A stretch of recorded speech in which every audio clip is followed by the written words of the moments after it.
5টি বছর সেই মেয়ে তোমার জন্য অপেক্ষা করবে? আপনি জানেন না আপামনি, ফুল আমার জন্য 5 বছর কেন 5 জন্ম অপেক্ষা করে কাটাই দিব। আচ্ছা, আর তুমি যদি জেল থেকে ফিরে গিয়ে দেখো সেই মেয়েটির বিয়ে হয়ে গেছে, তাহলে? আপামনি, ফুল আমার এই দেহের প্রাণ।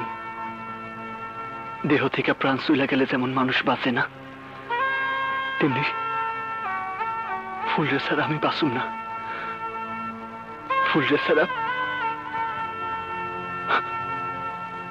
ছাড়া আমি বাঁচুম না আপামনি। শোনো, সে যদি তোমাকে ভুলে গিয়ে সুখী হতে পারে, তাহলে তুমি কেন তার জন্য মিছি মিছি তোমার জীবনটা নষ্ট করবে? আপামনি, আপনি বোধহয় থাক, আপনি লেখেন।